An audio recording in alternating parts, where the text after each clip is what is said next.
বর্তমানে prime minister Tarique Rahman এগুলো কীভাবে ডিল করছে এবং শুধু স্টান্টবাজি করেই তার সময় যেভাবে পার হচ্ছে, এই চুক্তিগুলো তো আসলে নিয়ে আলোচনা করা উচিত। তাহলে আমি ধরে নিচ্ছি যে বিএনপি বা বর্তমানে যে সরকারি দল, তাদের ইন্টেনশন তো ক্লিয়ার, তারা তো ইউনুস গভর্নমেন্টের এই বিষয়গুলোর সাথে একমত হবে না। ডক্টর ইউনুসের এই দেশের মানুষের প্রতি কোনো মায়া নাই, উনি এই দেশের মানুষকে মানুষই মনে করেন না। ওই যে পুলিশ সপ্তাহে তো আবার দেখলাম তারেক রহমান সাহেব ওনার পাশে দাঁড়িয়ে আছে, কিন্তু উনি মাঝে দাঁড়িয়েছিলেন, তো আসলে ওনাকেই মনে হচ্ছে প্রধানমন্ত্রী। এই সরকারকে একটু জুজুর ভয় দেখাইছে যে আমি হলাম আমেরিকার প্রতিনিধি, আমাকে টিকায় না রাখলে আমেরিকা কিন্তু তোমার প্রাইম মিনিস্টারকে উঠে নিয়ে যাবে। আমরা ধরেই নেই যে আসলে মৃত্যুর সংখ্যাটা কত হবে, মানে এখান থেকে যে কাউকে রেস্কিউ করা যাবে বা ওই মেন্টালিটি আমার মনে হয় না যে আমাদের কারোরই আছে। আসামের যে মুখ্যমন্ত্রী আছে হিমন্ত বিশ্ব শর্মা, সেই ইন্টারভিউতে উনি বলতেছেন প্রতিদিন সকালে ঘুম থেকে উঠে আমি ঈশ্বরের কাছে প্রার্থনা করি যেন ভারতের সঙ্গে বাংলাদেশের সম্পর্ক স্বাভাবিক না হয়। সরকারের কোনো এটার নিয়ে স্টেটমেন্ট নেই, সরকারের এগুলো নিয়ে কোনো আলোচনা নেই। দেখছি যে হলফনার মধ্যে আপনার মন্ত্রীদের মধ্যে আপনি সবচেয়ে গরিব, তো সবচেয়ে গরিব মানুষটা এই সিদ্ধান্ত নিতে পারছে, আর ধনীরা পাচ্ছে না কেন? তার মানে তারা ধনী কিন্তু তাদের আত্মাটা ছোট্ট, তাদের কলজাটা ছোট। এই সরকারকে যদি একজন লোক ভোগায় সেটা খলিলুর রহমান ভোগাবে। স্বাগত জানাচ্ছি বলানো বলো অনুষ্ঠানে। আমাদের অনুষ্ঠানের আজকের অতিথি রাজনৈতিক বিশ্লেষক সাংবাদিক জনাব মাসুদ কামাল। মাসুদ কামাল, স্বাগত জানাই। আমাদের সাথে উপস্থিত আছেন বাংলাদেশ জাতীয় নাগরিক পার্টির যুগ্ম সদস্য সচিব সাইফ মুস্তাফিজ। সাইফ, স্বাগত। আবার সীমান্ত হত্যা নিয়ে আমরা অনেক সোচ্চার থাকি, যেমন যেটা নিয়ে সবচেয়ে বড় সীমান্তের হত্যা নিয়ে আমাদের পররাষ্ট্রনীতি নিয়ে এনসিপি খুব প্রথম থেকেই বলছিল যে শেখ হাসিনা সরকারের মতো নতজানু পররাষ্ট্রনীতি হলে ফেলানিরা এভাবেই পড়ে থাকবে। হ্যাঁ, এভাবে প্রায় বক্তব্য দিত। অতি সম্প্রতি দুজন বর্ডারে আবার নিহত হয়েছে, বাংলাদেশি দুজন, এবং দুজনের লাশ আমরা নিয়ে আসতে হয়েছে। আপনি কি বলবেন যে সরকারের কাছ থেকে এরপরে যে ভূমিকা দেখেছেন, আমরা কি আসলে সেই নতজানু নীতি থেকে সরে এসেছি, নাকি আমরা খুব না চোখে চোখ রেখে কথা বলছি? আরো নতজানু অবস্থা কেন পাচ্ছি না একটু যদি বলেন। এর সাথে এটা আপনি খলিল ওনাকে জিজ্ঞেস করেন, উনি কি চুক্তি করে সেটা তো আমি জানি না। ওকে, ভারতের সাথে আপনাদের তো একটা শক্ত ভূমিকা, আমাদের শক্ত ভূমিকা তো আছে। আমাদের মুখ্য সমন্বয়কারী নাসিরউদ্দিন পাটোয়ারি সেই বর্ডার এরিয়াতে গেছে, সেখানে আমাদের দলীয় লোকজন প্রতিবাদ জানিয়েছে। নানাভাবে স্বরাষ্ট্র মন্ত্রণালয় থেকে বাধা বিপত্তি থাকা সত্ত্বেও ওনারা গিয়েছেন। আমাদের জায়গায় তো আমরা করছি। এখন সরকারের কোনো এটার নিয়ে স্টেটমেন্ট নেই, সরকারের এগুলো নিয়ে কোনো আলোচনা নেই। মানে আমি জানি না সালাউদ্দিন আহমেদ উনি কি করেন, মানে ওনার আসলে আমার মনে হয় যে অন্য কোনো দেশে যে আবার নতুন করে সাহিত্য চর্চা বা সংবিধান নিয়ে সে আর গবেষণা এগুলো করতে পারে। মানে উনি দেশে আসলে ওনার কী কাজ আমি আসলে এখন বুঝতে পারতেছি না। প্রতিদিন এত মানুষ মারা যাচ্ছে, এত খুন হচ্ছে, এগুলো নিয়ে উনি কোনোভাবেই মানে বিকারগ্রস্ত না, ওনার এটাতে গুরুত্বপূর্ণ বিষয় মনে হচ্ছে না। উনি হয়তো ব্যস্ত, বাংলাদেশে একটু ক্রিকেট খেলা দেখতে যাবে, বিকালবেলা ক্রিকেট খেলা দেখতে গেল, তারপর দুপুরবেলা ধরেন যে একটু সংবিধান নিয়ে একটু আড্ডা দিল, মানে এইরকম, মানে খুব ফুরফুরে মেজাজে মাঝে মধ্যে একটু সাংস্কৃতিক মন্ত্রীর সাথে একটু আড্ডা দিল। মানে সকল বিষয়ে আমি দেখছি যে উনার মানে উনি ওই যে পুলিশ সপ্তাহে তো আবার দেখলাম, মানে ওনাকেই মনে হচ্ছিল যে প্রধানমন্ত্রী, মানে তারেক রহমান সাহেব ওনার পাশে দাঁড়িয়ে আছে, কিন্তু উনি মাঝে দাঁড়িয়েছিলেন, তো আসলে ওনাকেই মনে হচ্ছে প্রধানমন্ত্রী। তো এত দায়িত্ব থাকতে ওনার আসলে এই বিষয় নিয়ে তো খুব একটা গুরুত্ব নাই। দেশের মানুষ মরলো কি বাঁচলো, সীমান্তে কয়জন হত্যা হলো, এগুলো নিয়ে আসলে তাদের গুরুত্ব নাই। এনসিপির জায়গা থেকে তো আমরা প্রতিবাদ করতেছি, মানে বিরোধী দলের জায়গা থেকে আমার মনে হয় যে এনসিপি চেষ্টা করছে বাংলাদেশের মানুষের প্রতিনিধিত্ব করে সেই ইস্যুগুলোকে রেইজ করার। কারণ সীমান্ত হত্যা এটা তো অনেকদিন ধরে হয়ে আসছে, এবং আমরা তো ওই যে পশ্চিমবঙ্গে যেই ইলেকশনটা হলো এবং শুভেন্দু অধিকারী তার যেরকম স্টেটমেন্ট, সেটা তো পুরাটাই বাংলাদেশ বিদ্বেষী। এবং আমি যেটা মনে করি যে জুলাই পরবর্তী সময়ের অনেক ইস্যুকে তারা মানে ক্যাশ করে সেখানে আসলে রাজনীতিটা করেছে। এবং তার পুরো মানে ভারতের সময় তার পুরো যেই ইলেকশনের যে ক্যাম্পেইন, সেখানে দেখা গিয়েছে যে তিনি পুরোপুরি বাংলাদেশ বিদ্বেষী, ইসলাম বিদ্বেষী এরকম একটা সেন্টিমেন্ট গ্রো করে আসলে তিনি অগ্রসর হয়েছে। এবং যেই 91 লাখ ভোটারকে তারা বাতিল করেছে, সেখানে বেশিরভাগই তারা ট্যাগ দেওয়ার চেষ্টা করেছে এরা বাংলাদেশি মুসলিম বা বাংলাদেশি রোহিঙ্গা। তো এরকম একটা সেগমেন্টে দেখা যাচ্ছে যে বাংলাদেশের পররাষ্ট্রনীতির জায়গায় আমরা আফটার ইলেকশন আমরা বিএনপিকে তো এরকম কোনো ভূমিকা রাখতে দেখিনি। আমি জানি না খলিলুর রহমান সাহেব সম্ভবত ভারতে গেল, তো উনি কি ওইখানে যে কি করলো, কি মানে আড্ডা দিল, এগুলো তো আমরা আমাদের কাছে তো কোনো কিছু ক্লিয়ার করেনি। তো আগে তাও কিছুটা বোঝা যেত যে হ্যাঁ, মানে এখন তো আরও মানে অতল গহব্বরে আমরা চলে যাচ্ছি ভারতের। এবং খলিলুর রহমান সাহেব, তারপরে আমাদের সালাউদ্দিন আহমেদ, তো এদেরকে মানুষ অনেকে অনেক কিছু বলে, মানে আমি এরকম করে বলতে চাই না ওনাদেরকে কিছু, যে ওনারা ভারতের পক্ষে বা এরকম আলাদা করে দলের হয়ে দেশের হয়ে কাজ করছে, আমি এটা বলতে চাচ্ছি না, কিন্তু মানুষ বলে আর কি। তো এটা তো মানুষ বলেছেন নাসিরউদ্দিন পাটোয়ারি গিয়েছে এবং তিনি বলেছেন যে যদি আরেকবার হয় বা এটা না হলে সে লং মার্চ করবে, কোনো কিছু আটকাতে পারেন। ঠিক আছে, প্রধান বিরোধী দল আপনার যে জোট জামাত ইসলাম, আপনাদের যাদের সাথে জোটবদ্ধ নির্বাচন, সরকারের থেকে কোনো স্টেটমেন্ট আনুষ্ঠানিকভাবে আসেনি বা শক্তিশালী প্রতিবাদ হয়তো তারা করেছে ডিপ্লোমেসিতে, কিন্তু প্রকাশ্য হয়নি। জামাত ইসলামও তো খুব নিশ্চুপ, এ বিষয়ে কোনো কথা নেই। এখন ইস্যু বেস জামাত কেন সব ইস্যু অ্যাড্রেস করবে না বা কোনটা করবে, এটা তো আসলে আমাদের হেডেক না, মানে আপনি কেন করতেছেন না। আমাদের জায়গা থেকে আমরা অ্যাজ এ ইন্ডিভিজুয়াল একটা রাজনৈতিক দল হিসেবে ফাংশন করি, সেখানে ইন্ডিভিজুয়ালি আমরা আমাদের প্রোগ্রাম বলেন বা আমাদের রাজনীতির জায়গাটায় সেটা স্বতন্ত্রভাবে আমরা ফাংশন করি। ওনারা কেন করছে না এটা ওনাদের ব্যাপারে আপনি ওনাদের জিজ্ঞেস করলে আমার মনে হয় যে বেটার হয়। তবে আমি আরো কয়েকটা বিষয় একটু উল্লেখ করতে চাই, যেটা মানে তারেক রহমান সাহেবকে নিয়ে আমি একটু আলাদা করে বলতে চাই, কারণ উনার জায়গাটা আসলে মানে খুবই ডিলিউশনাল একটা জায়গায় তিনি আছেন আমি বলে মনে করি। অথবা উনি 17 বছর ধরে হয়তো বা মানে হুমায়ুন আহমেদের হিমুর বই অনেক বেশি পড়েছে, বা এরকম কোন একটা ক্যারেক্টারকে সে ধারণ করছে যে আসলে সে হঠাৎ করে কি বলে, আবার তার পরবর্তীতে তার আচার আচরণ অনেক কিছু আমার কাছে মানে মেক সেন্স অনেক সময় করে না। যেমন ধরেন যে এই পুলিশ সপ্তাহের উনি কিন্তু একটা বোল্ড স্টেটমেন্ট দিলেন যে পুলিশ আর কোনো সময় দলের হবে না, পুলিশ বাংলাদেশের মানুষকে সার্ভ করবে এবং সেই আইন অনুযায়ী তারা চলবে, এবং মানে কেউ যেন বিপদে পড়লে পুলিশকে সেভাবে তার সাহায্য পেতে পারে, এরকম কথা বলো। মানে মোটা দাগে হচ্ছে যে 17 বছর ধরে আওয়ামী লীগ যেভাবে পুলিশকে চালিয়েছে সেরকম করে বিএনপি দেখতে চায় না, বা এরকম দলীয়করণ তারা করছে না।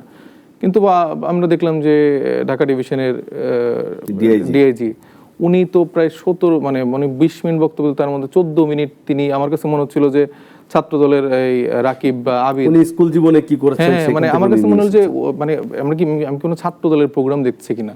আবার আমার আগের আওয়ামী লীগ আমলের সময় যখন এই যে হারুন টারুন ওনারা যেরকম করে জয় বাংলা, আমরা বঙ্গবন্ধুর সৈনিক, এরকম করে যে স্টেটমেন্টগুলো দিত ওইরকম সিমিলার লাগছে।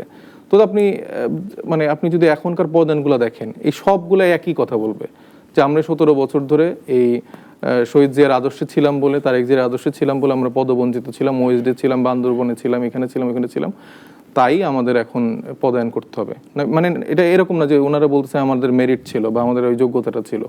আপনি দেখবেন যে সরকারি দলের হুইপ ওনার বকুল ভাই, ওনার স্ত্রী হচ্ছে এখন ওই যে ঢাকার এসপি।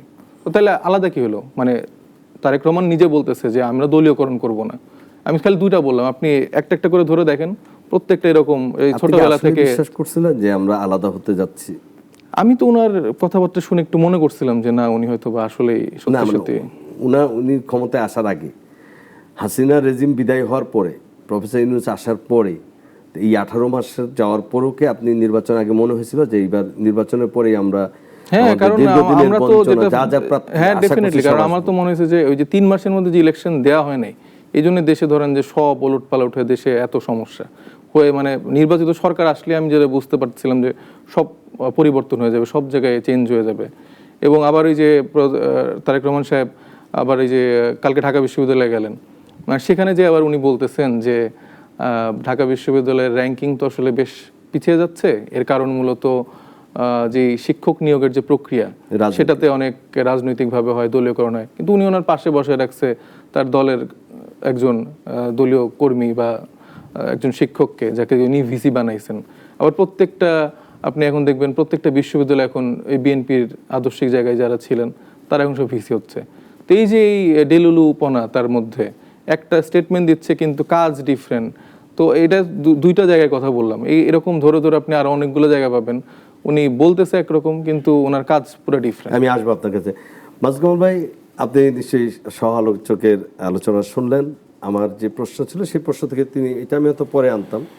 একটা হচ্ছে যে সীমান্ত হত্যাকাণ্ড এবং আমাদের সত্যি যে এই নির্বাচিত সরকার আসার পরে এইটা ফার্স্ট বিএসএফের হাতে 2 জন মারা গেলেন, এবং তারপরে যেইটা সরকার কিভাবে ডিল করছে আমরা জানি না। আমরা এনসিপিকে দেখেছি যে নাসিরুদ্দিন পাটোয়ারি সেখানে গিয়ে একটা করেছে, কিন্তু প্রধান বিরোধী জোট বা অন্য কোনো সিভিল সোসাইটি থেকেও এটা নিয়ে কোনো নাই। তো আমাদের পররাষ্ট্রনীতি কি আসলে আগের চাইতে ভালো হলো, মানে আগে শেখ হাসিনার রেজিমের চেয়ে ভালো হলো কিনা, এটা একটা বলবেন। আর সহ-আলোচক যে বিষয়টা তিনি নিজেই টেনে এনেছেন যে প্রধানমন্ত্রী নিজে যেটা বলছেন আসলে বাস্তবে সেটা থাকছে না। সীমান্ত নিয়ে যেটা বলবো আর কি, এটা তো আমরা বহুদিন ধরে দেখছি যে সীমান্তে আমাদের লোকজনের উপর বিএসএফ মানে আপনার টার্গেট প্র্যাকটিস করে আর কি। এটা আমরা বহুদিন ধরে দেখে আসছি। যখন তারা টার্গেট আর কিছু না পায় তখন ধরেন একটা চলন্ত টার্গেট লাগবে, তখন আমাদের লোকজনকে প্র্যাকটিস করে। আমাদের লোকজন যায় গরু টুরু চড়াতে যায়, ওখানে গুলি করে দিল। সীমান্তের ওপার থেকে আমরা কি আনি রে ভাই? ওদের দেশটাকে কি আমরা সব মানে যদি ধরা যাক 2-1 লোক চোরাচালানি করে, ধরলাম কথার কথা।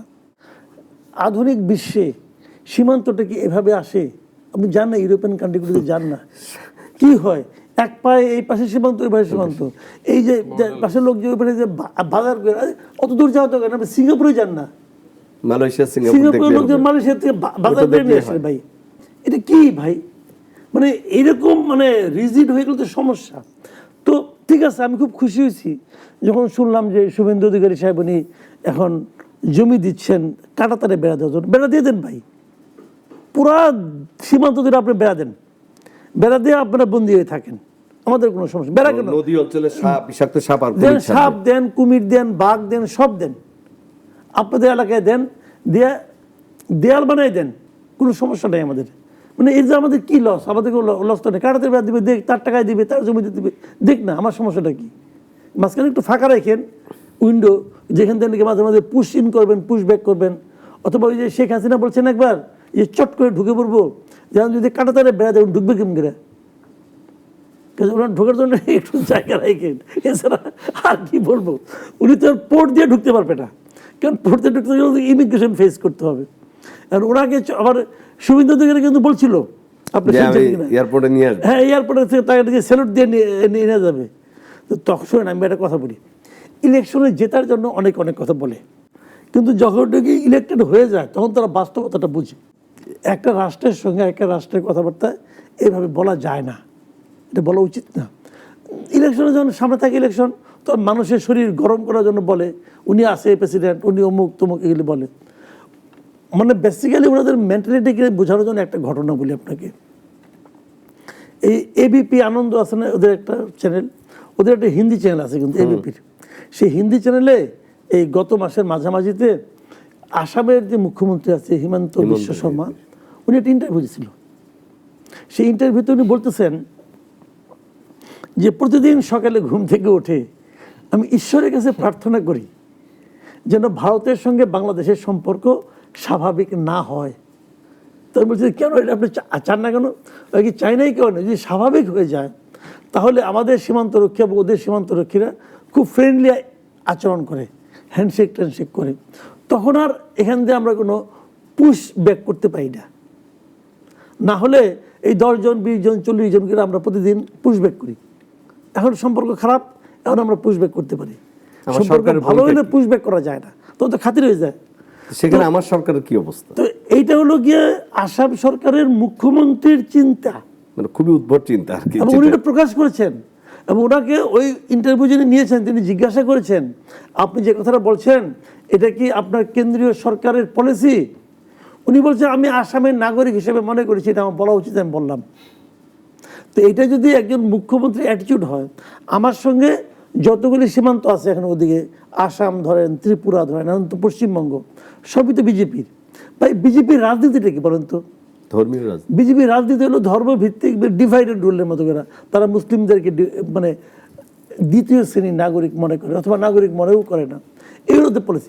এখন এটা হলো ওদের পলিসি ভাই, এটা নিয়ে কিন্তু আমার মাথা ব্যথা করে কোনো লাভ নাই। আপনি বলবেন যে না মুসলিম উম্মা কথা বলে লাভ নাই।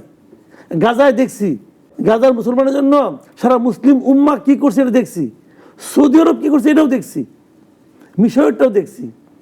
আপনি ইসরায়েলে খেলে যে ভূখণ্ডটা ম্যাপটা একটু চিন্তা করে দেখেন, ইরানের সঙ্গে ইসরায়েলের মারামারি হয়, জর্ডান ইরানের মিসাইলগুলিকে আটকায় দেয়, আবার ইসরায়েলটাকে সে ফ্রি স্পেস দেয়। ঠিক আছে, বুঝতে পারছেন ওটা? কাজে মুসলিম উম্মাকে যদি সেটা ভালো মতো বোঝা আছে ভাই, যার যার দেশ সে ম্যানেজ করুক। ভারতের মুসলমানরা নিজেরাই নিজেদের মতো করে টিকে থাকবে, ওটা যেন আপনার আমার টেনশন করে কোনো লাভ নাই। আমার সরকার পররাষ্ট্রনীতি কি নতজানু হলো না আরো ভালো হলো আগে? কি হলো জানি না, আমাদের পররাষ্ট্রমন্ত্রী তো প্রথমে ইন্ডিয়ায় গেছে, এখন যাই উনি কি নিয়ে আসলেন তো শুনি নাকি মানে স্মার্টেস্ট মানে ফরেন মিনিস্টার এভার কি জানি বলতেছিল, ওই নাকি স্মার্টেস্ট। তা আমি ওনাকে চালাক মনে করি না, আমি ওনাকে ধূর্ত মনে করি, কানিং সে। এবং সে এই মানে ধূর্তামিটা সে করে কেন জানেন? নিজেকে টিকে রাখার জন্য। এই সরকারকে একটু জুজুর ভয় দেখাইছে যে আমি হলাম আমেরিকার প্রতিনিধি, আমাকে টিকায় না রাখলে আমেরিকা কিন্তু তোমার প্রাইম মিনিস্টারকে উঠে নিয়ে যাবে। ভাই আমেরিকার ঠেকা পড়ছে না? ভেনেজুয়েলা আর বাংলাদেশ এক জিনিসটা। ভেনেজুয়েলায় নগদ তেল, আমাদের কি নিবে সে? বঙ্গোপসাগরের পানি নিবে, ওটা তাদেরও আছে। কিন্তু এগুলো হলো ফানি কথাবার্তা। তখন এনারা ভয় পায়, যারা ভয় পায় তাদের তো ভয় দেখানো আরাম।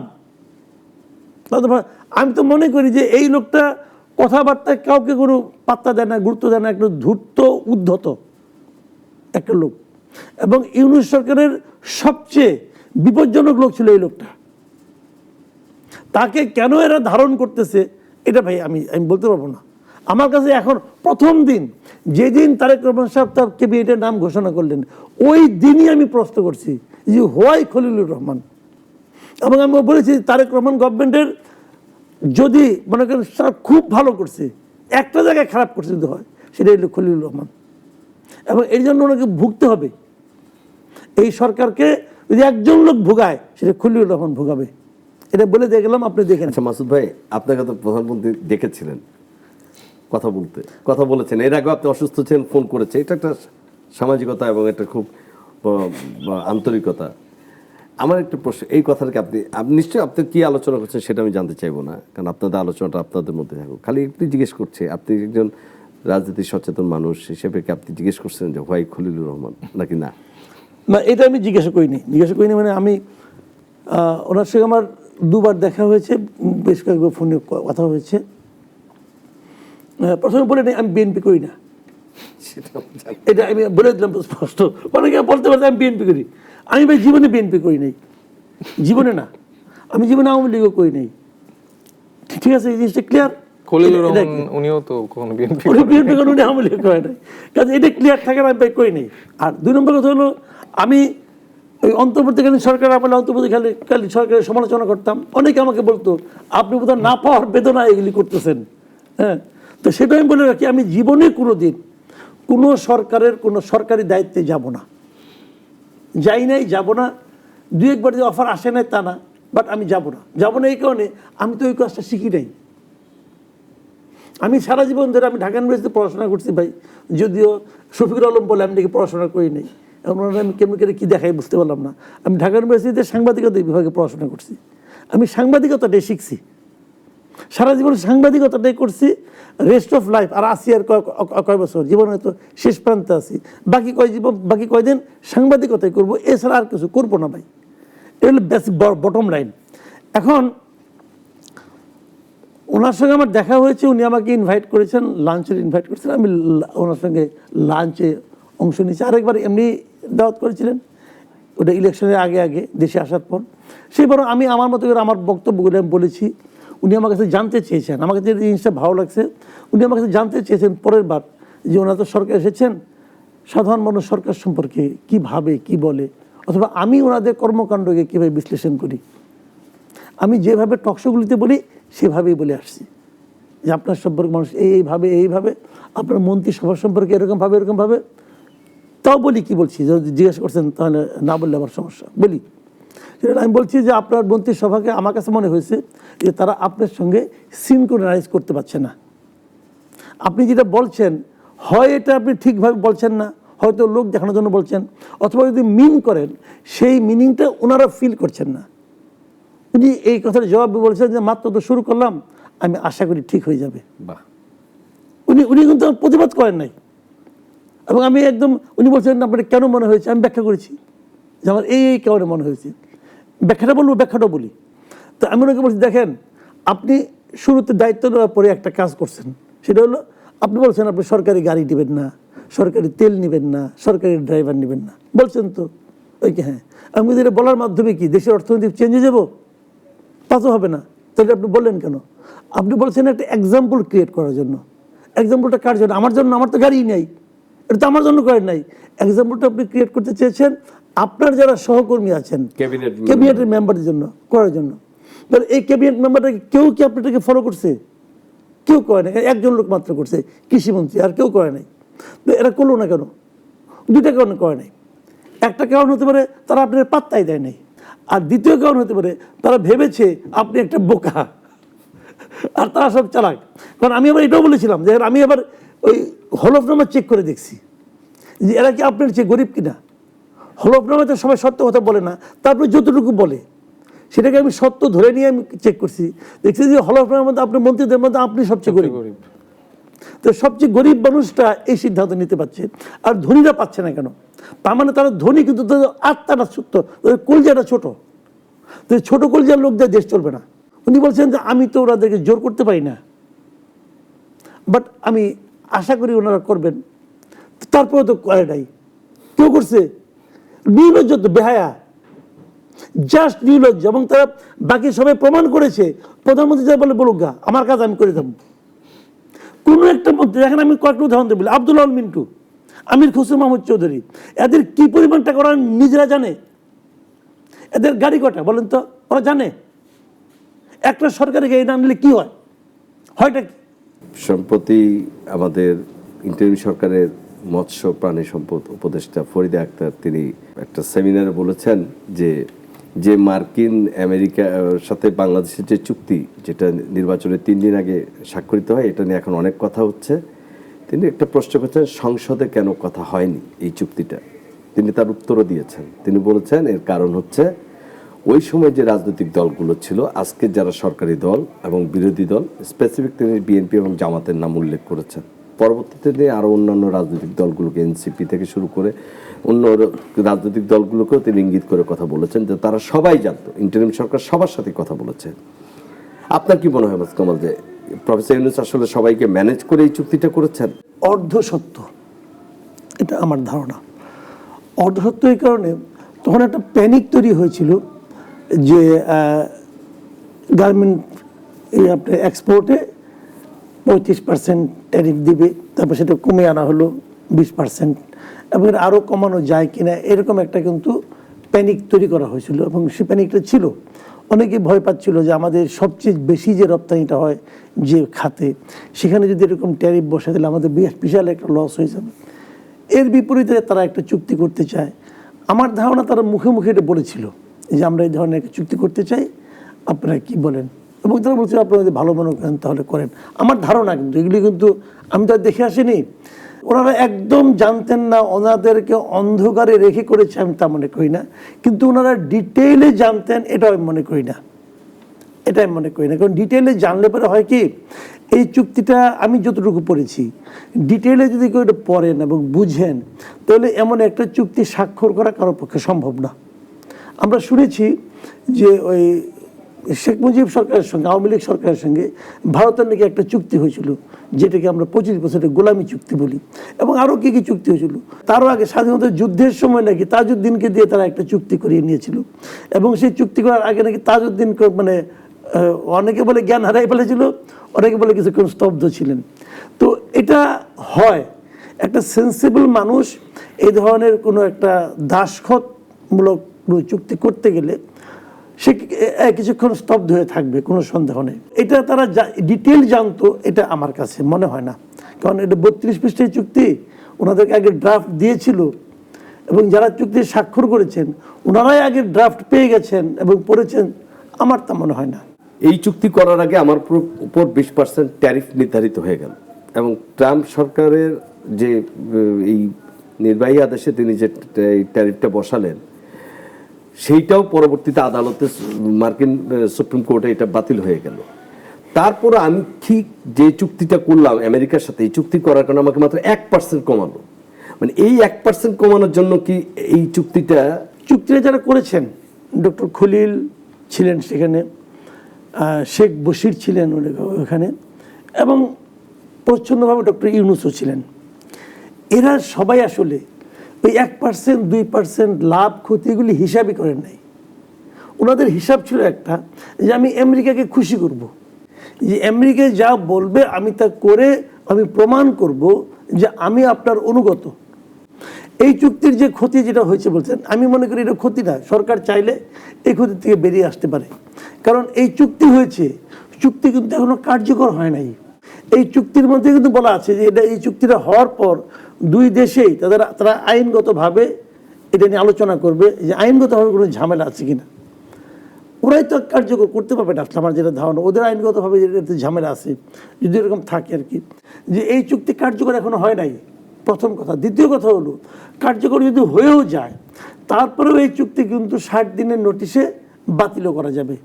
কিন্তু সমস্যা হলো একটা, সমস্যা হলো কি, ওই যে জুজুর ভয়টা, এটা যে আমি করব, যুক্তরাষ্ট্র কি আমার ওপর গোসা করবেন, যুক্তরাষ্ট্র কি আমার ওপর মাইন্ড করে আমাকে আবার ওই যে ওই ইয়ের মতো বলে উঠাই নিয়ে যাবেন, এই যে বিষয়গুলো, এই সমস্ত চিন্তা হয়তো যদি কারোর মধ্যে কাজ করে, এবং আমার ধারণা এই সমস্ত জুজুর ভয়গুলি ক্রমাগত সরকারকে দেখানো হচ্ছে।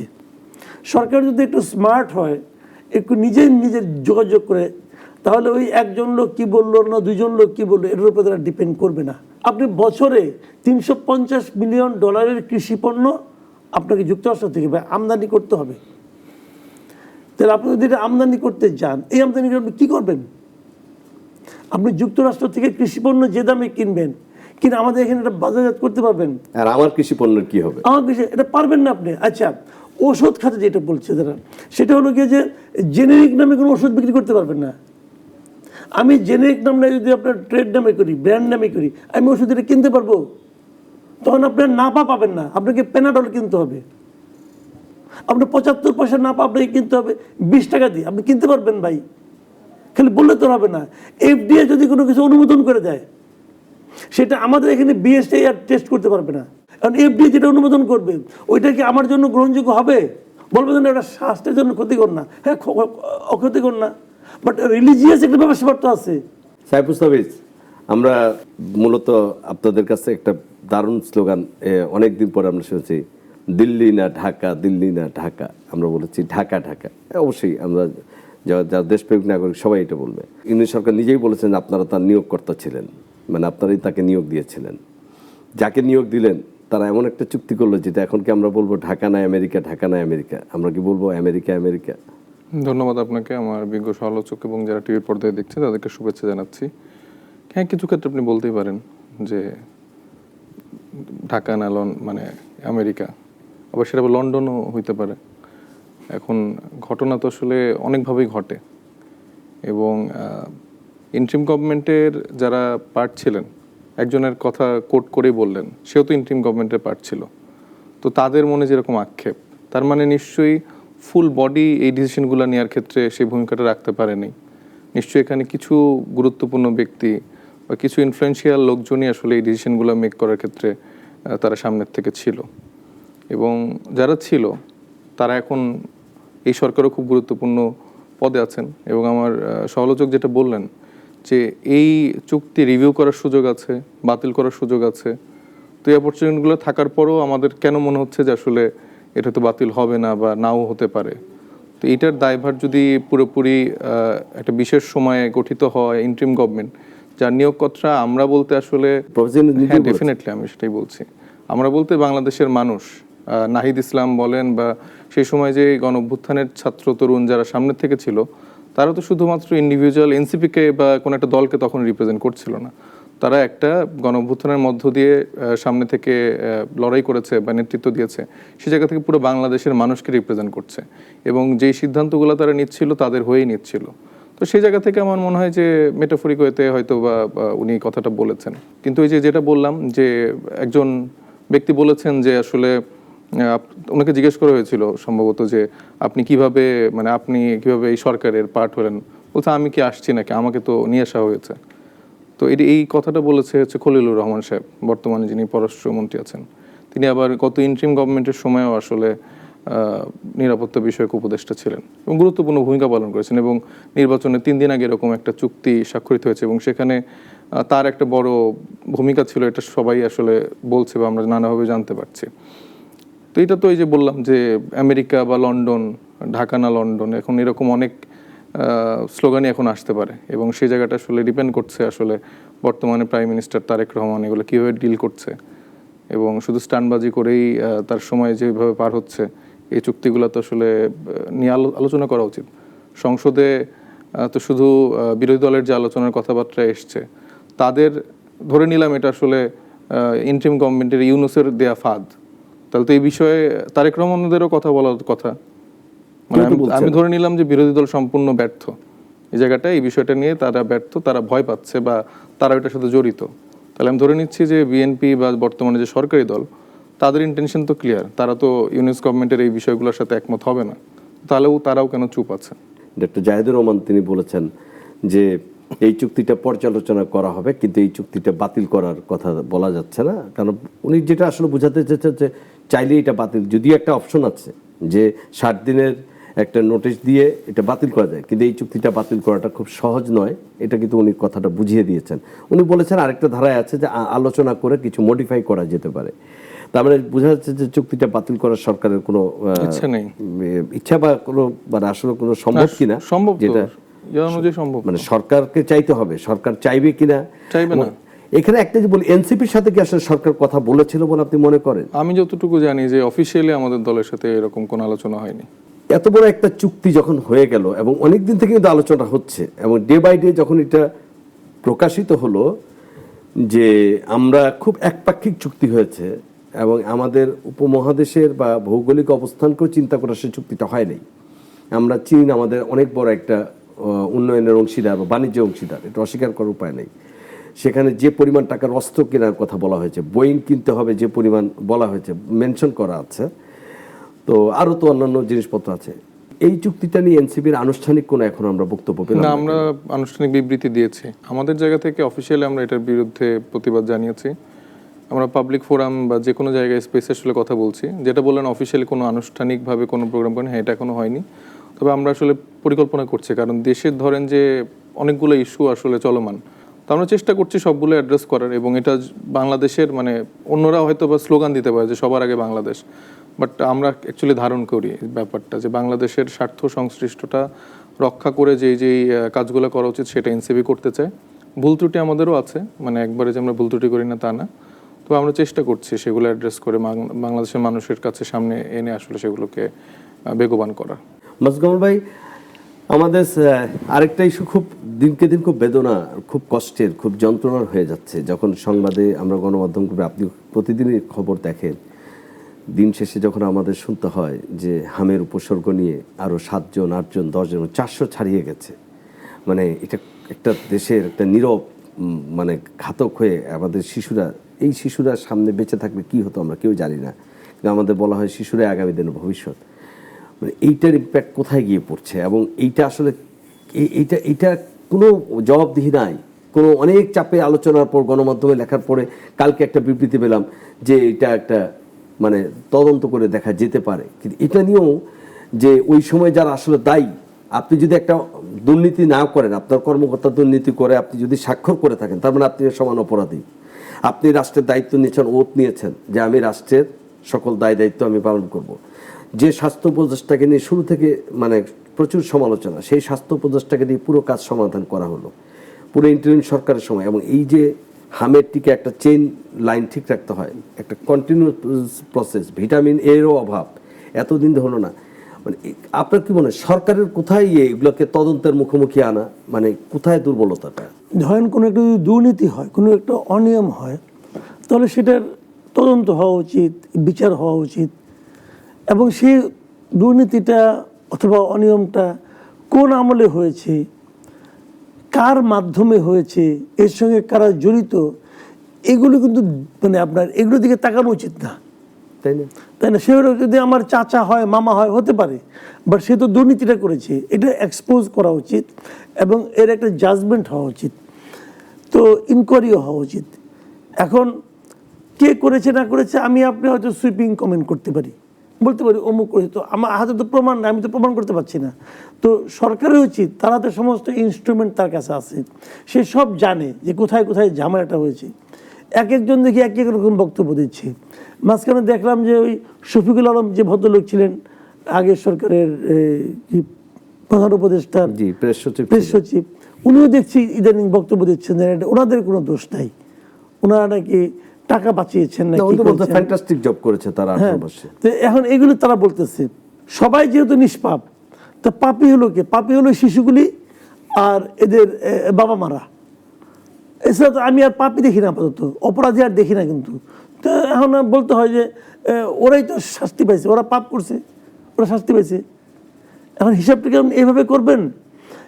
কিন্তু এই কথাটা বললাম করে, এটা কিন্তু একটু দুঃখে বললাম। দুঃখটা এখানে যে এই সরকারের মধ্যে আমি একটা অ্যাটিটিউড দেখতেছি যে তারা অন্তর্বর্তীকালীন সরকারের সমস্ত কর্মকাণ্ডকে, সমস্ত অপকর্মকে তারা এক ধরনের আপনার ছাড় দেওয়ার মানসিকতা তাদের মধ্যে আমি দেখতে পাচ্ছি। ওনারা যা কিছু করেছে এটার কোনো দোষ নাই। আমি প্রতিহিংসাপরায়ণ হতে বলি না, যে তাকে ধরতেই হবে এটা আমি বলছি না। তারা যদি কিছু ভালো করে আমি প্রশংসা করতে চাই, যদি খারাপ করে সেটারও আমি একটা দৃষ্টান্তমূলক একটা, যেন ভবিষ্যতে যারা আবার ইন্টারিম আসবে তারা যেন এটা মনে রাখে, সেই শাস্তিটা তো আমরা চাই, আমরা তো চাইতেই পারি। তো সেটার ব্যাপারে এই সরকারকে আমি খুব একটা আগ্রহী বলে মনে করছি না। কিন্তু এই আগ্রহী তারা কেন তারা হচ্ছেন না আমি জানি না, এবং এটা হওয়া উচিত। উচিত এই কারণে যে মানুষ কিন্তু আলটিমেটলি খুঁজবে যে এই যে এখন তো 400 ছাড়িয়ে গেছে এবং আপনার আক্রান্ত হয়েছে 50,000, তো 50,000 শিশু আক্রান্ত হয়েছে। যারা জীবনে বেঁচে গেছে তাদের উপরে কিন্তু এই অসুখটা একটা দীর্ঘমেয়াদী প্রভাব ফেলবে। তার মানে এদের জীবনটা কিন্তু স্বাভাবিক হবে না, মানে হয়তো তাদের মানসিক বিকাশের ক্ষেত্রে একটু প্রভাব বিস্তার করবে, অথবা অন্য কিছু একটা হবে। তো এইগুলি যার জন্য হলো, যাদের জন্য হলো, যাদের গাফিলতির কারণে হলো, কারো না কোনো গাফিলতি তো ছিল। আপনি যদি বলেন যে না কারো কোনো গাফিলতি ছিল না, অন্তর্বর্তীকালীন সরকার বলছে তারা সব ঠিকঠাক করছে, তার আগে সরকার সবাই ঠিকঠাক করছে, তা এটা হলো কেন?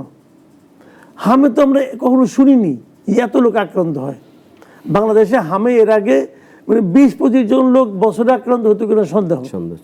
তার মধ্যে 50,000 আক্রান্ত হয়ে গেছে, কেউ মারা যেত এরকম খবর পাইনি গত 10-12 বছরে।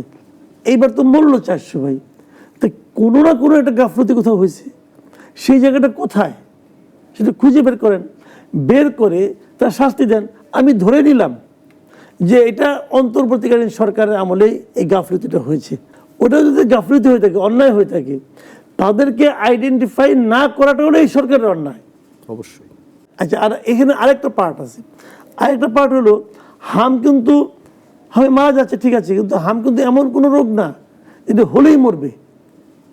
তা কিন্তু এটা অনেকটা আপনার ডেঙ্গুর মতো, এটাও ভাইরাস জনিত রোগ।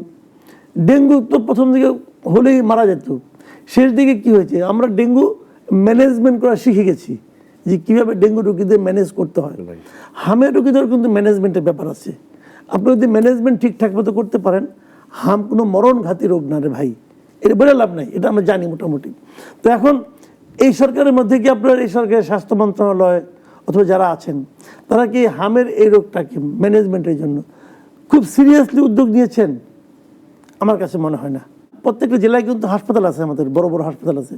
প্রত্যেকটা জেলা হাসপাতালে হামের জন্য আলাদা একটা ওয়ার্ড করতে পারতেন, যেরকম আমরা কোভিডের সময় কোভিড ওয়ার্ড করেছি, ওরকম একটা ওয়ার্ডই করতেন হামের জন্য খালি, যে সমস্ত রোগীদের ওখানে সবচেয়ে বেশি আপনার গুরুত্ব দেওয়া হতো এবং সবচেয়ে সবসময় ডাক্তার থাকবে, ঠিকঠাক মতো যেন রোগীগুলিকে পরিচর্যা করা হয়।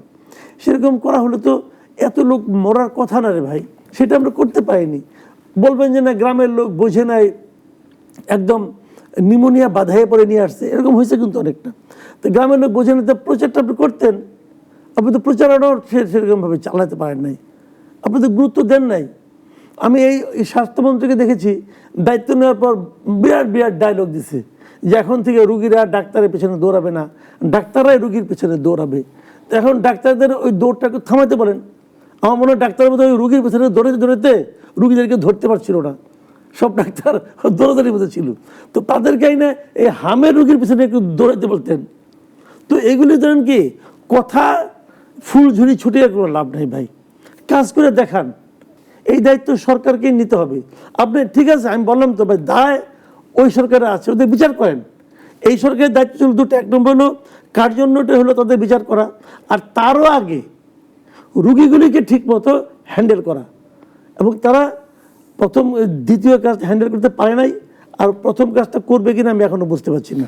সাইদ মুস্তাফিজ, হামের শিশুরা 400 সংখ্যা পেরিয়ে গেল, মানে এরকম একটা ঘটনা ঘটে গেল কোনো রকম জবাবদিহিতা ছাড়াই। এরকম যে আমরা 111-ও দেখেছিলাম, একটা ইন্টারিম সরকার ছিল 2 বছরের সেনা সমর্থিত, তখনকার দৃশ্যপট মানে এটা যে এরকম ড্রামাটিক ওয়েতে এখন আমরা আলোচনা করছি, আসলে কিন্তু ব্যাপারটা এরকম না। খুব সিম্পলি যদি আমি বলার চেষ্টা করি, আপনি যদি ইউনিসেফের এই কিছুদিন আগে একটা রিপোর্ট প্রকাশ হয়েছে, সেটা 10 ফেব্রুয়ারি ওনারা বলেছিলেন যে আসলে এরকম একটা আউটব্রেক হইতে পারে, কিন্তু সেখানে কোথাও উল্লেখ নেই যে বাংলাদেশে আসলে টিকার ঘাটতি আছে। আমি ইউনূস সরকারের পক্ষপাত হয়ে কোনো কথা বলছি না, মানে ডেটাবেস আমি আলোচনা করার চেষ্টা করছি। এবং হচ্ছে পরবর্তীতে সংকট হতে পারে এই মর্মে হচ্ছে যে টিকার কথা বলা হয়েছে, এবং সে অনুযায়ী আমি যতটুকু জানি যে তারা টিকার জন্য প্রস্তুতিও নিয়েছিল। এটা হলো 10 ফেব্রুয়ারি। 12 ফেব্রুয়ারি হচ্ছে আপনার ইলেকশন হলো, এবং এটা একটা গ্লোবাল আউটব্রেক হয়েছে, এবং বিশ্বের অনেকগুলো দেশেই কিন্তু হামে আক্রান্ত বাচ্চা কাচ্চা হচ্ছে, আক্রান্ত হচ্ছে, কিন্তু সেখানে কিন্তু মৃত্যু হারটা এমন না। এবং বাংলাদেশের যেই সিচুয়েশন, আপনি জানেন যে হামের টিকা যখন নিতে হয় অন্তত 9 মাস, আমি যতটুকু জানি যে 9 মাস হতে হয়।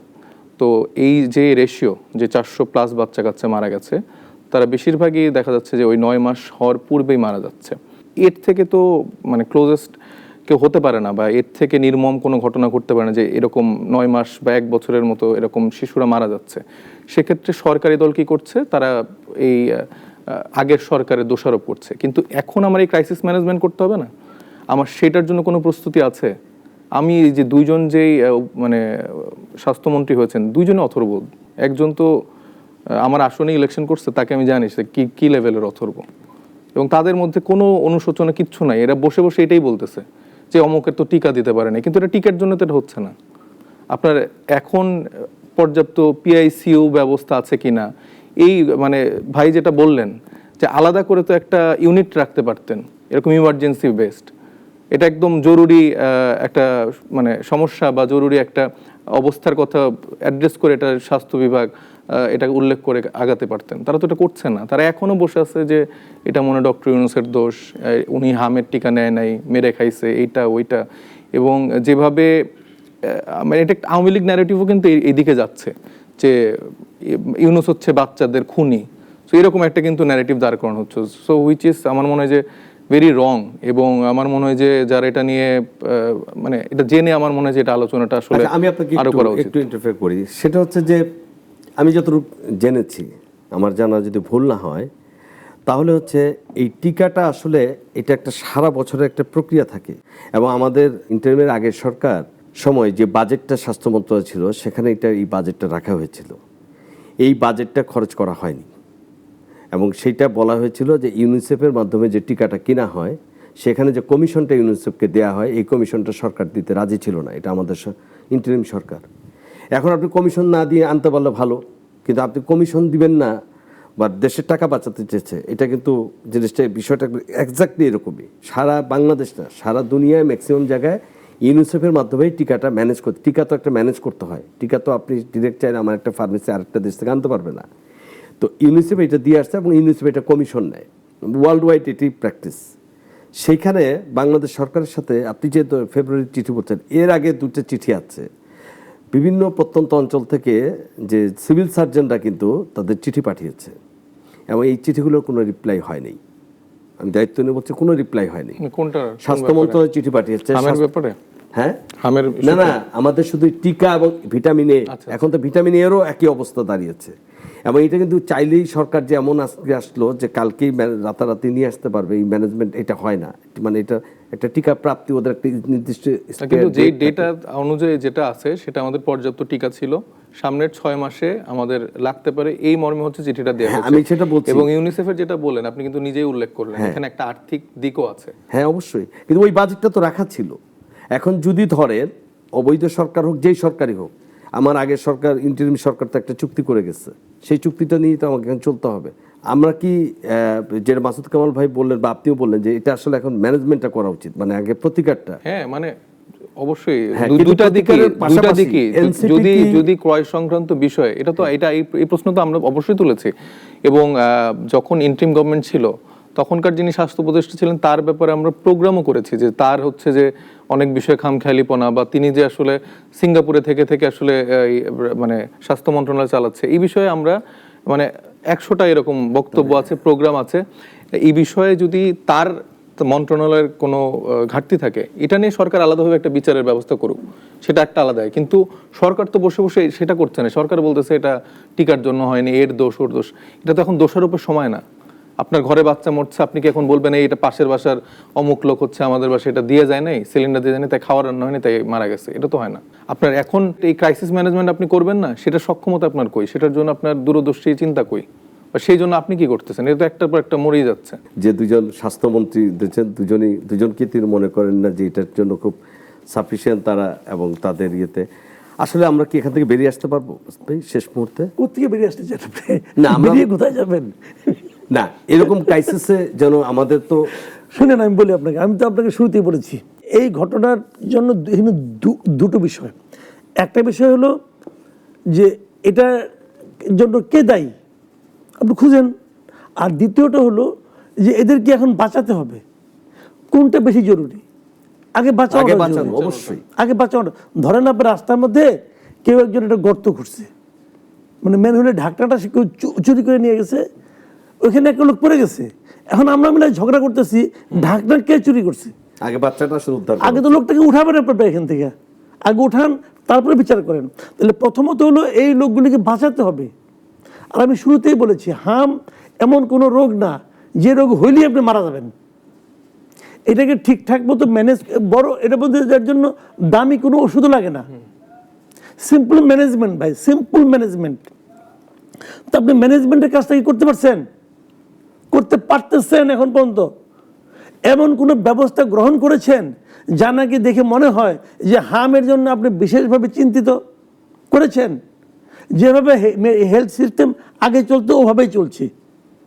আপনি গত 7 দিনে আমাদের হেলথ মিনিস্টারের কোনো একটা কথা শুনছেন, কোনো একটা মুভমেন্ট লক্ষ্য করছেন যেটা দেখে আপনার মনে হয় উনি হাম নিয়ে চিন্তিত? দেখেন না, পত্রিকা তো আছে, অনলাইন আছে, চেক করেন না এখনই। আমি প্রতিদিন মেডিকেলে যাচ্ছেন, তো উনি এমন কোন ব্যবস্থা নিয়েছেন যেটা দেখে মনে হয় যে উনি হাম নিয়ে খুব চিন্তিত, অথবা হামের জন্য আলাদা কোনো ব্যবস্থা নিয়েছেন? বিশেষায়িত হাসপাতাল, এইটা যে একটা বিশেষ একটা ঝুঁকির মধ্যে আমরা পড়ে গেছি।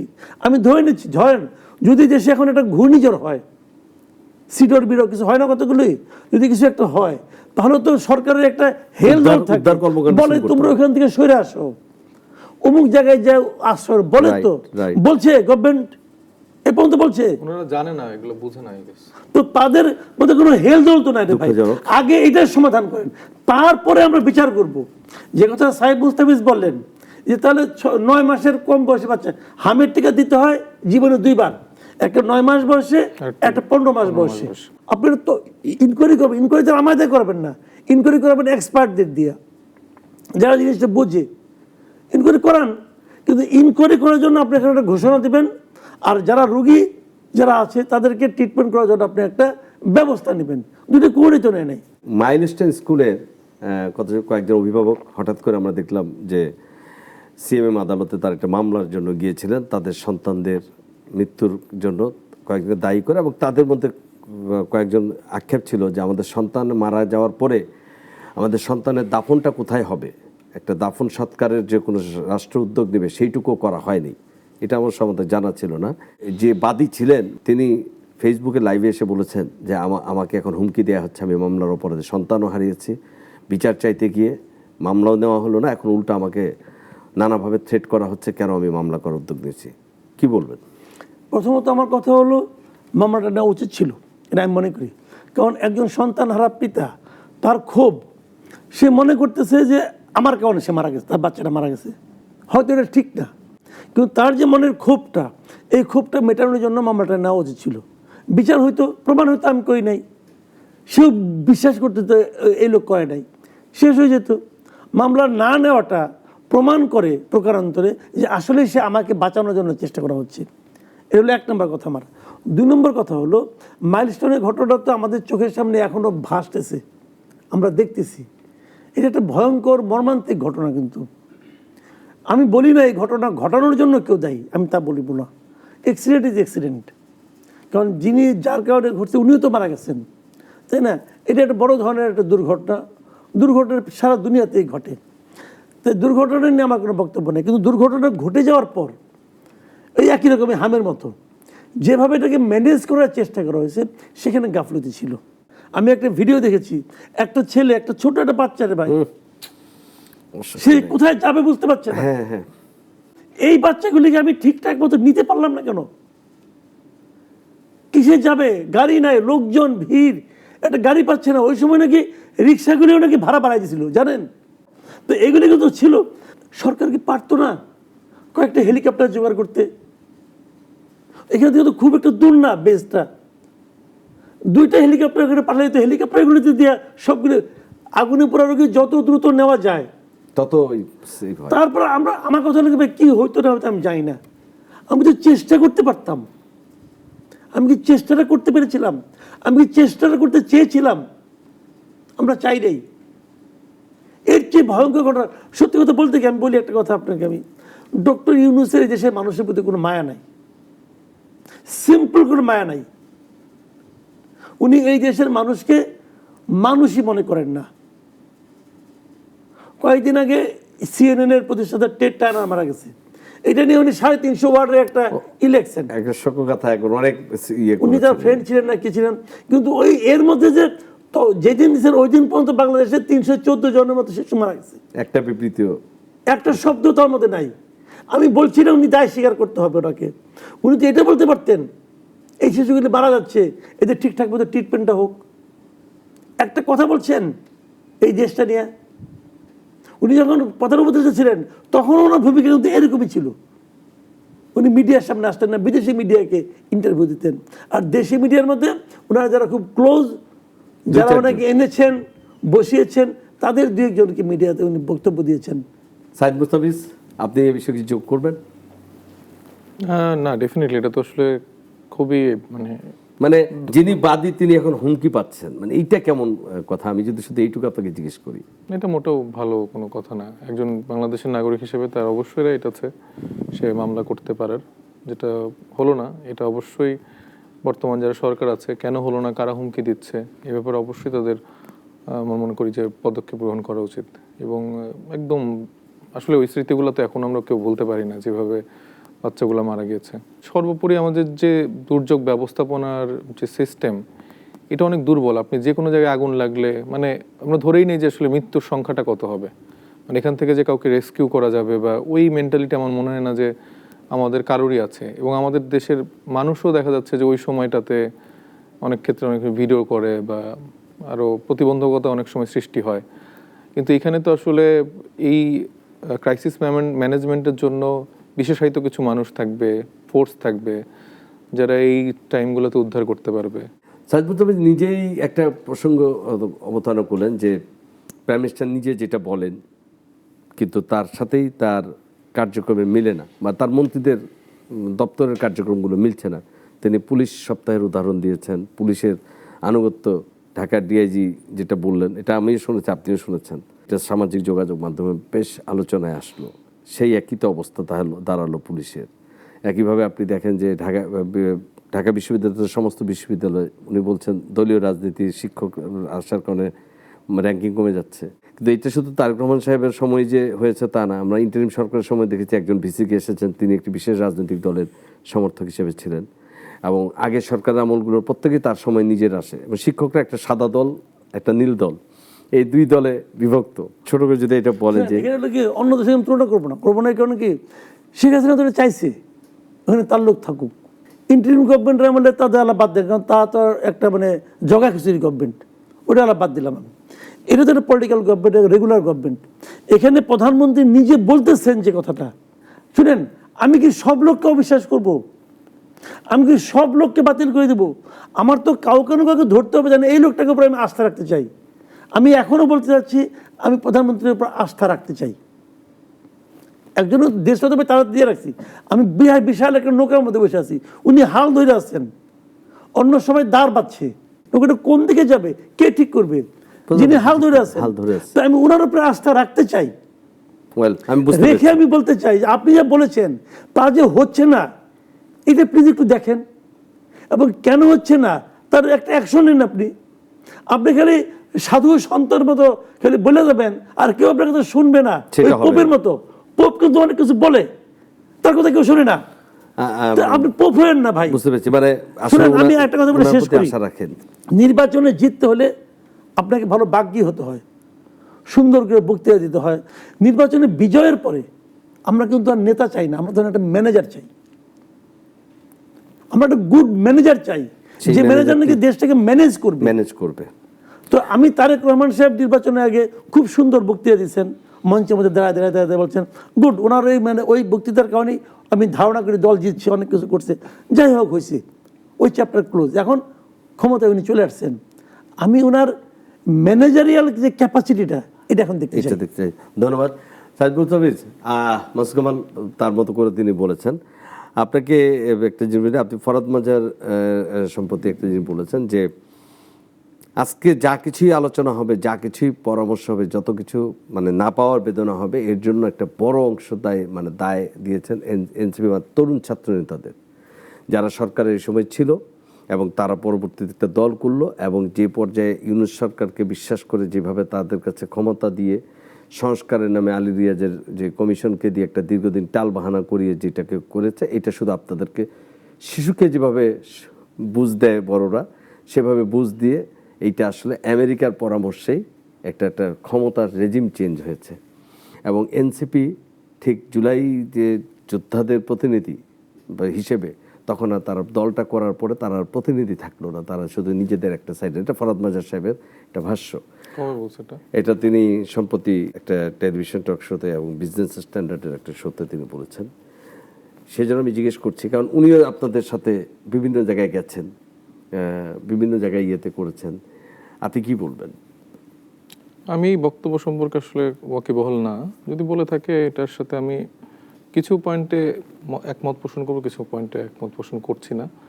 যেটা মনে করি যে ব্যর্থতার দায় তরুণদের যেটা ছিল সেটা হচ্ছে যে রাজনৈতিক দলগুলোকে বিশ্বাস করা, তারা এই ক্ষমতার প্রক্রিয়াতে বা একটা বিপ্লবী সরকার গঠন করা বা সংবিধানকে ছুঁড়ে ফেলা বা এই যে জায়গাগুলো ছিল সেগুলো না করাটা আমার মনে হয় যে তরুণদের একটা বড় ব্যর্থতার দায়। এবং তারা একটা গণতান্ত্রিক প্রক্রিয়া অনুসরণ করতে যে একটা ইন্টারিম গভর্নমেন্টের ফরম্যাট, এটা তারেক রহমান বা বিএনপি সরকারের সাথে ওই পরামর্শ করে যে কাজগুলো করছে, এটা আমার মনে হচ্ছে এটা আমাদের একটা ব্যর্থতার দায়। তবে সংস্কার রিলেটেড ইস্যুগুলোতে কোনো ব্যর্থতার দায় আমরা দেখি না, বরঞ্চ এখানেও এই জায়গাগুলো আসলে সালাউদ্দিন আহমেদ থেকে শুরু করে বিএনপি অনেক বেশি প্রভাবিত করেছে, এটাকে দীর্ঘায়িত করেছে, যেটা অনেক সহজে সলভ করা সম্ভব ছিল। এবং যে সংস্কার ইস্যুগুলো আছে আপনি যদি পয়েন্ট টু পয়েন্ট ধরে দেখেন, এটা তো আমি মনে করি না যে বাংলাদেশের মানে এখানে আমেরিকার কোনো স্বার্থ বা আলী রিয়াজ আমেরিকার থেকে এসে কোনো কিছু সেগমেন্ট এখানে ইনস্টল করে যাচ্ছে, তা তো না। আমার সিস্টেমেটিক সাংবিধানিক প্রতিষ্ঠানগুলো যদি মানে সাংবিধানিকভাবে স্বাধীনভাবে কাজ করতে পারে, আমাদের যেই নিরপেক্ষ যে প্রতিষ্ঠানগুলো আছে বা আমাদের মানবাধিকার কমিশন থেকে শুরু করে কমিশন থেকে শুরু করে এই যে প্রতিষ্ঠানগুলো যে কার্যক্রম, ইলেকশন কমিশনের যে ভূমিকা, সেগুলো নিয়ে তো আসলে এই সিস্টেমেটিক পরিবর্তন বা আপার হাউসের পিআর, তো এইরকম অনেক ভালো ভালো বিষয় যে এই পরিবর্তনটা হলে আমরা মনে করি যে একটা স্বৈরতান্ত্রিক শাসন আমল বা একটা সিস্টেম গড়ে উঠতে পারবে না, সেটার জন্যই তো আমরা কাজ করেছি। মানে শুধুমাত্র এই সংসদে 6টা সিট বা হয়তোবা বিরোধী দলে বা সামনে আমি যদি সরকারেও আসছি, আমি তো খুব বেশি আসলে আমি নিজের কাছে স্যাটিসফাইড হতে পারবো না, কারণ যে পরিবর্তনের জন্য আসলে লড়াইটা ছিল সেটা তো তাইলে হইলো না। মানে ব্যাপারটা হচ্ছে যে পাওয়ারে আসলাম, আমরা এই পাওয়ার স্ট্রাকচারের গেমে চলে আসলাম। এই আওয়ামী লীগ, বিএনপি বা জামাত, জাতীয় পার্টির যে গেমটা ছিল ওই গেমেরই আমি একটা জাস্ট নতুন প্লেয়ার হিসেবে পার্ট হইলাম। বাট আমি যেই খেলার রুলস বা আমি যে খেলার জায়গাটা পরিবর্তন করতে চাইলাম, সেটা যদি পরিবর্তন না করতে পারি, তাইলে আমি মনে করি যে তরুণরা সব থেকে বড় ব্যর্থ হবে, সব থেকে বড় বিফলের জায়গাটা তৈরি হবে। এবং আমার সমালোচক যেটা বললেন যে উনি অনেকেই প্রধানমন্ত্রীর ভরসা করতে, আমি আর ভরসা করতে চাই না, কারণ আমি মনে করি যে ওনার উপরে ভরসা করার আর কিছু নাই। মানে উনি ধরেন যে আমার কাছে, আমি বিএনপিকে নিয়ে অনেকদিন ধরে একটু গবেষণা করছি, ঘাটাঘাটি করছি, মানে বিএনপির মতো ব্যর্থ রাজনৈতিক দল আমার দেখার মতো খুব কম আছে। বিএনপি আপনি দেখবেন যে প্রত্যেকটা এরকম কোনো একটা ক্রাইসিস মোমেন্ট হয়, কোনো একটা অভ্যুত্থান হয়, এটা মানে সুবিধাভোগী রাজনৈতিক দল হয়ে থাকে বিএনপি, কিন্তু এরা কিন্তু কখনোই নিজেদের ক্যালিভারে এই কাজগুলো পায় না। আপনি যদি 17 বছর আওয়ামী লীগ রিজিম দেখেন, এটা অবশ্যই দ্বিমত করার কোনো সুযোগ নেই যে তাদের তৃণমূলের নেতাকর্মীরা গুম হয়েছে, খুন হয়েছে, নানাভাবে নির্যাতিত হয়েছে। কিন্তু আপনি তাদেরকে একটা আমাকে ইনসিডেন্ট দেখান যে কোনো একটা ইস্যুতে বিরোধী দলের মতো ভূমিকা পালন করছে। আপনি শাপলা গণহত্যার কথা বলেন, আপনি পিলখানার ইনসিডেন্ট বলেন, আপনি নিরাপদ সড়ক আন্দোলন বলেন, আপনি কোটা সংস্কার আন্দোলন বলেন, তারপরে মোদি বিরোধী আন্দোলন বলেন, একটা কোনো সেগমেন্ট বলেন যেখানে বিএনপি বিরোধী দলের মতো করে আচরণ করতে পারছে, বিরোধী দলের মতো করে ইস্যুটাকে ক্যাশ করতে পারছে বা বাংলাদেশের মানুষের জন্য সেই ইস্যুটাকে ধরে সে আগাইতে পারছে। সে সবসময় বিহাইন্ড দ্য সিন ছিল, সে সবসময় ওই একই রকম যে আমরা তো পল্টন অফিসের বাইরে বেরোতে পারছি না, আমাদের নেতারা তো সব বিদেশ, তা আমরা তো আমাদের লাখ লাখ নেতাকর্মী সব জেলে। তাহলে ভাই তোমরা বিরোধী দলের রাজনীতি করতে আসছো কেন? তোমরা মানে দেশে কেন এক্সিস্ট করতেছো? এবং এই যে এখন যে মির্জা ফখরুল ইসলাম গীর সাহেব এই জুলাই গণঅভ্যুত্থানের সময় যে বললো যে না আমরা কিন্তু এটার মধ্যে না, এটা ছাত্র তরুণদেরই আন্দোলন, এটার কি আপনাদের সাথে আলোচনা করে একটা এগুলো ভুয়া কথা। এটা আবার নুরু রাশেদ যেগুলো সাকিব ভাই বলেছেন, নুরু রাশেদ সাকি ওনারা হচ্ছেন যে শিশু মেনন, তারপরে শিশু রাশেদ, এই টাইপের ক্যারেক্টার হয়েছে, তাদের নিজস্ব কোনো রাজনীতি নাই। আপনি বলেন তাদের কি রাজনীতি? মানে আপনি মানে নুরুল হক নূর বলেন, তারপরে জুনায়েদ সাকি বলেন, জুনায়েদ সাকি ভাই তো এই সংস্কার রিলেটেড নিয়ে সবচেয়ে ফাইট করছেন। উনি সংসদে যে বক্তব্য দিলেন একদম রক ফুলিয়ে জোর দিয়ে, আমার এত প্যাথেটিক লাগছে, লোকটার জন্য খুব মায়া লাগছে যে সামান্য একটা প্রতিমন্ত্রী দিয়ে লোকটাকে যেভাবে কিনে ফেলছে, মানে আমার খুবই মায়া হয়েছে। লোকটা সারা জীবনের যে রাজনৈতিক একটা আইডিওলজি বা রাজনৈতিক যে একটা লড়াই এক নিমেষে উনি শেষ করে ফেলছে। সো ওনারা কি বললো ওইটা দিয়ে কিছু যায় আসে কিনা? আমি যেটা বলতেছিলাম যে ধরে নেন যে জুলাই গণঅভ্যুত্থানটা সফল হতো না, বিএনপি কোনোদিন বলতো যে আমরা স্ট্র্যাটেজিক ওয়েতে ওদের এটা বলছি, ওরা কোনোদিন স্বীকার করতো না। ওরা বলতো আমরা অসহায়, আমাদের এটা করো ওইটা করে, এই তরুণরা তো জঙ্গি ছিল, এটা ছিল এটা ছিল। আপনি শুনছেন কখনো যে শাপলা গণহত্যা নিয়ে তাদের কোনো রকম বোল্ড স্টেটমেন্ট ছিল? তাদের অফিসের সামনে তো এটা হয়েছে, পল্টন হয়েছে না? সে সময় সম্ভবত সাদেক হোসেন খোকা ওনারও বেঁচে ছিল, একদম রাজপথে লড়া করছেন। কই তারা, কই? আমি কোনো ছবি টবি কোনো কিছু দেখিনি। বরঞ্চ তাদের মহানগরের অনেক নেতাকর্মী বলছে যে সে সময় বিএনপির একটা বড় অংশের পার্টিসিপেশন ছিল না দেখে তারা এগুলোতে পার্টিসিপেশন করতে পারেনি। পিলখানার এরকম বড় একটা ঘটনা ঘটলো, তারা কই? মানে বিএনপি কোথায় আপনি বলেন? যে সীমান্তে এত এখন সরকার আসছে, খলিলুর রহমান সাহেব নাইলে তাদেরকে ভারতে নিয়ে গেছে। ঈদের সময় আমার দুইটা আগ্রহ কাজ করতো, একটা তো ঈদ আমাদের সব থেকে আনন্দের একটা উৎসব, আরেকটা বিষয়ে কাজ করতাম, খুব আগ্রহের সাথে অপেক্ষা করতাম যে আসলে কি ঈদের পরে বিএনপি কোনো ওরকম বড় কোনো আন্দোলন করতে পারবে কিনা। তো সেই ঈদের পরে আন্দোলন আর আমি কখনো দেখতাম না। এই যে আমরা একটা জেনারেশনাল ওয়াইজ আমরা যে একটা ট্রমাটাইজ জেনারেশন হয়ে বেড়ে উঠলাম, কারণ আমরা দেখতেছি একটা অথর্ব রাজনৈতিক দল বিএনপি, যারা তাদের রিজিমে মানে এই বিরোধী দল আকারে কোনোদিন কোনো কিছু ফাংশন তো করতেই পারে নাই। একজন স্কাইপে বসে বসে বক্তব্য দেয়, আর একজন নাকি গুম ছিল কিন্তু সেও ওইখানে বসে বসে নাকি দেশ পরিচালনা করতেছে। আমি এগুলোর কোনো মেক সেন্স পাই না। এবং তারা পরবর্তীতে একটা কোনো সেগমেন্টে তারা পার্টিসিপেট করতে পারে না। তারা ওয়েট করেছিল যে কখন আমেরিকা হচ্ছে স্যাংশন দিবে। এই যে 24-এর যে ইলেকশন হলো, তাদের যে যুগান্তকারী 31 দফা, আমি তো ভাবছিলাম যে 31 দফার আলোকেই বাংলাদেশের সব মানুষ রাজপথে নেমে আসবে, কেউ তো নামতে পারলো না। তারা একটা আন্দোলন সফল করতে পারেনি ইলেকশনের আগ দিয়ে। লাস্টে সবাই হচ্ছে যে মানে নামাজে বসে গেল যে আল্লাহ ইউএস যেন একটা স্যাংশন ট্যাংশন দেয়, ওরা যদি কোনোভাবে আমাদের উদ্ধার করে। তো ওনারা হচ্ছে এই যে পরজীবীর মতো, ওনারা সবসময় অন্যের উপর নির্ভর করে। এবং বিএনপি যেরকম ব্যর্থ সরকারি দল মানে বিরোধী দল ছিল, এবং এখন তারা ব্যর্থ সরকারি দল হচ্ছে। এটা খুবই আনফরচুনেট যে বাংলাদেশের মানুষ এত স্যাক্রিফাইস করে এত কিছু করার পরে যখন একটা এরকম নির্বাচিত সরকার আসলো, এই ব্যর্থতার দায়গুলো আবার আমাদের দিল। এই যে যদি মন্ত্রিসভা আপনি পর্যালোচনা করেন, মানে শুধু তো ওই দুইজন অথর্ব বা ব্যর্থ মন্ত্রী আমি বলবো না, আপনি কে কাকে পাল্লা দিয়ে মানে হারাইতে পারে ব্যর্থতার দিয়ে। এই যে বিদ্যুৎ মন্ত্রী আছেন উনি, আপনি ওনার ওই শাসন আমলে লাস্ট ইলেকশন মানে ছিলেন না বিএনপিতে, সেই আমলে এই যে খাম্বা রিলেটেড এইসব মিমস বা এগুলো কেন আসে? সে সময় বিদ্যুতের যে ক্রাইসিস ছিল, সে যে ম্যানেজমেন্ট ছিল, আপনি সেই লোককে এনে ফেললেন। এছাড়া আপনার কোনো অপশন নাই। খলিলুর রহমান সাহেব ছাড়া আপনার কোনো পররাষ্ট্র মন্ত্রণালয় রিলেটেড অপশন নাই। আপনি তো অযোগ্য, আপনার তো কোনো ক্যালিবারওয়ালা লোকজনই নেই আপনার মন্ত্রণালয়। ধরে ধরে আপনি কই নুরু রাশেদ এইসব লোকজন নিয়ে আপনি মন্ত্রিসভা সাজায় ফেলছেন। আপনি জানেন না যে হামের টিকার ম্যানেজমেন্ট আপনি কিভাবে করবেন, বা আপনি এই সময়ের এখন ক্রাইসিস ম্যানেজমেন্ট কিভাবে করবেন। আপনি আসছেন সরকার চালাইতে, আপনি যায় হচ্ছে কিছু সাংবাদিক কিছু সিভিল সোসাইটির লোকজনকে নিয়ে বুদ্ধ পরিবেশে লাঞ্চ করতেছেন। লাঞ্চ করে কেন করছেন জানেন? একটা সে আসলে ম্যানেজ করার চেষ্টা করছেন। এই যে ওনারা তো ধরেন আমি আপনার সাথে আজকে ভাত খেলাম, কালকে কি আমি আপনার বিরুদ্ধে যে এরকম শক্ত কথা বলতে পারবো না তো। তো এই যে আমাদের এই যারা আছেন উনি এটাই করতেছে, এটা স্ট্র্যাটেজি।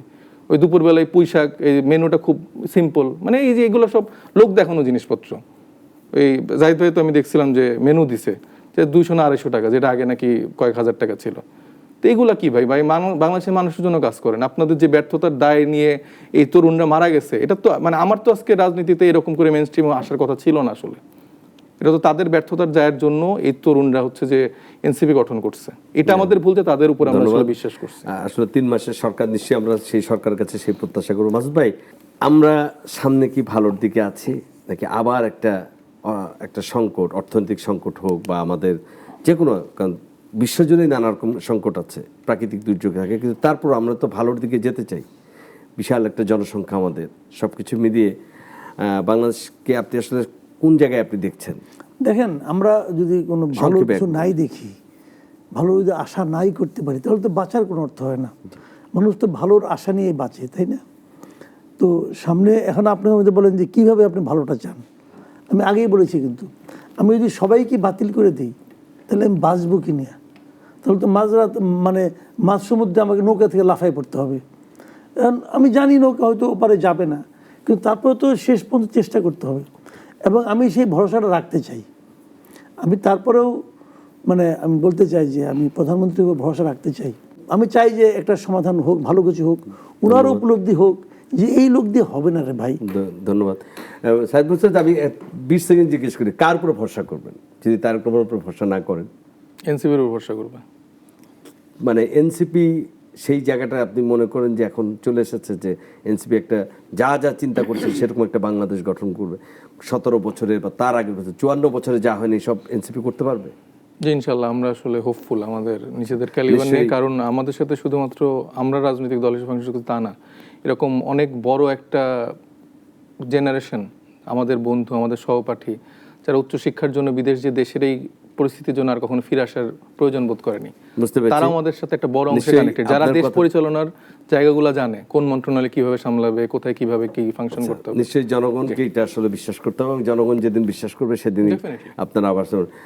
দর্শক, আর আজ এরই সাথে শেষ করছি আজকের এই আমাদের অনুষ্ঠান বলা না বলা। আগামী অনুষ্ঠানে দেখা হবে নতুন কোনো অতিথির সাথে। ভালো থাকুন, সুস্থ থাকুন।